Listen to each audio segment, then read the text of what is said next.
একটু দূরে আমাদের শ্রদ্ধেয় দীনকৃষ্ণবাবু আসুন। জানি আমি এই সব কীর্তনে দিয়ে একটা প্রশ্ন করে যাচ্ছি, আপনারা করবেন। এরা যদি এই প্রশ্নের উত্তর দিতে পারে, আমি মেনিবাদও বলছি জীবনে কীর্তন করবো না। একটা কথা বারবার বলবো, শুধু দীনকৃষ্ণ বলো, সমস্ত কীর্তনিয়াদের কেন, সমস্ত বিজ্ঞানীদের বলবো, যদি এই প্রশ্নের উত্তর দিতে পারে আমি কোনোদিন কীর্তন করবো না। বিজ্ঞানীদের কথা বলছি, কীর্তন তো ছাড়, কালকে কাটলো। কোনো বিজ্ঞানী বিজ্ঞানী যদি উত্তর দিতে পারে, যদি বলে প্রশ্ন দেখুন, আমি প্রথমে একটা উপমা দিই। আচ্ছা, এখনকার ছেলেরা কেন এত খারাপ হচ্ছে, কারণটা কি? এবারে মায়েরা রাগ করবেন না।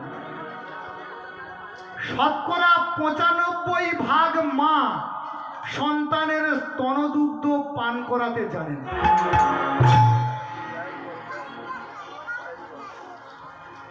যদি বলে কেন, দেখুন,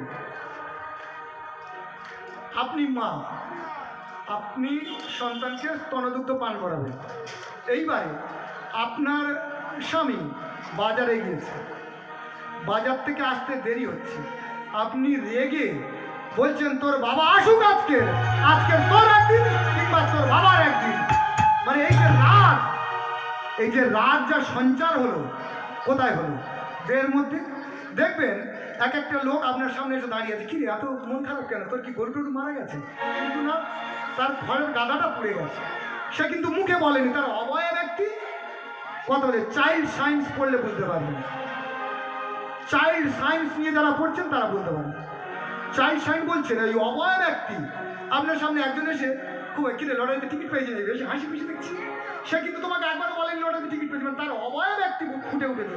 তা তুমি যখন রাগ ক্রান্তিত হলো, মানে রাগের যে জোর এসে গেল, তখন সেই গ্রন্থিতে শিরাতে রক্ত গ্রন্থি প্রবাহিত হচ্ছে, সেই গ্রন্থি যখন প্রবাহিত হলো, তখন মা সন্তানের মুখটা নিয়ে বলছে না খা, চমকে দিকে লাগে, তোর বাবাও হাড় জুড়বে না আর তুইও হাড় জুড়বি না।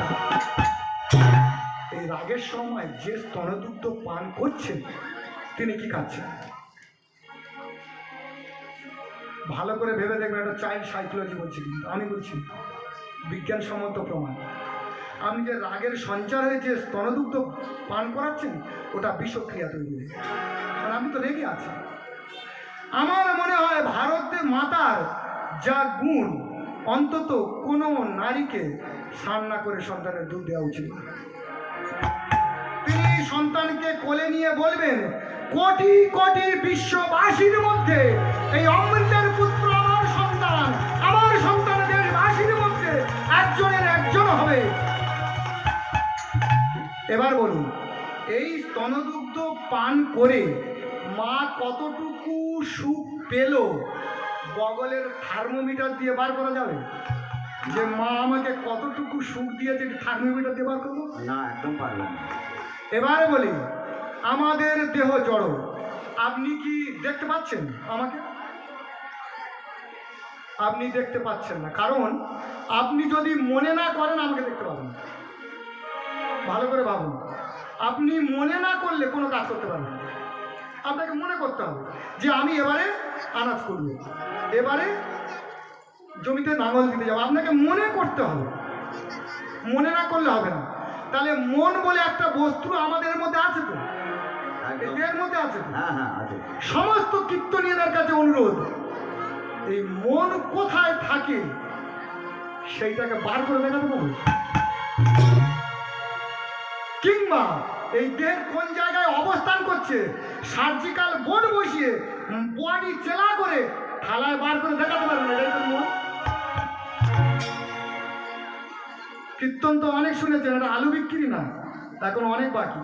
একটা কীর্তনের গুণকীর্তন করতে গেলে ম্যাক্সিমাম 15 থেকে 20 দিন যদি এরকম বকা যায়, তবে ঈশ্বরের ওই একটা চুলের অগ্রভাগের 10,000 ভাগ কাটার পরে সেই ভাগের 10,000 ভাগ কাটলে যতটুকু ততটুকু বলা হবে, যদি 15-20 দিন বলা যায়।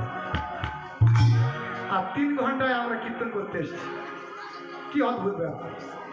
তাহলে সেই কীর্তনিয়াদের কাছে বলবেন, আপনারা তো বিরাট বই পড়েছেন, জ্ঞানের ভান্ডার নিয়ে বলছেন, ওই কৃষ্ণ বাবু, এই প্রহ্লাদ বাবু, আপনি এসে বলুন যে মন আমাদের কোন জায়গায় অবস্থান করে। দেখান, মনের মধ্যে প্রাণ। আপনি মনে করলেই হবে না, প্রাণ সঞ্চার না হলে সেই কাজ আপনি করতে পারবেন না। এই প্রাণ সঞ্চার করতে হবে। তাহলে মনের মধ্যে প্রাণ, প্রাণের মধ্যে আত্মা। আপনি তো মন তো দূর কি বাদ, প্রাণ আর আত্মার ঠিকানায় যেতে পারবেন না। আমি মানি মাধব, আমি আপনাকে কথা দিচ্ছি, এই মন আর প্রাণকে জানতে গেলে আপনাকে সাধনা করতে হবে। ঠিক তো? মন আর প্রাণ আর আত্মাকে জানতে গেলে সাধনা করতে হবে। সাধনা ব্যতীত এখানে যদি কেউ কীর্তন করে, কোনো কীর্তনিয়া সত্যি কথা বলতে পারবে না। এইবার দেখুন, আপনাদের কথা বলেছিলাম যে আপনাদের জানিয়ে দিয়ে যাবো যে কিভাবে সাধনা করতে হয়। পালা আমি পরে করবো, লীলা তো মিথ্যে কথা, লীলা মিথ্যে কথা। এই দেখুন এইখানে দাঁড়িয়ে আছে, লীলা মিথ্যে কথা। আত্মাকে কাটা যায় না, আত্মাকে পড়ানো যায় না, তবু কিছুক্ষণ আগে আমি কড়ায় ফেলে দিয়েছি, কড়ায় ফেলে কিন্তু জ্বালিয়েছি, এটা মিথ্যা কথা। আমি এখানে যতক্ষণ কথা বলবো, মিথ্যাটা মিথ্যা, সত্যটা সত্য, এটা মিথ্যা কথা। পালা মিথ্যা কথা। একটা পালা তৈরি করে দেখুন, এখানে দাঁড়িয়ে দাঁড়িয়ে একটা পালা তৈরি করছি, ওইটা ওইখানে থাকা, একটু এগিয়ে যায়।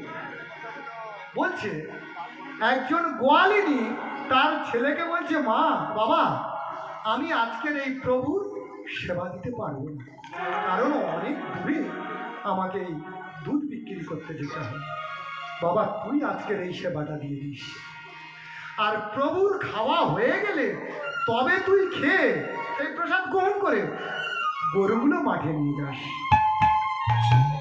মা চলে গেছে।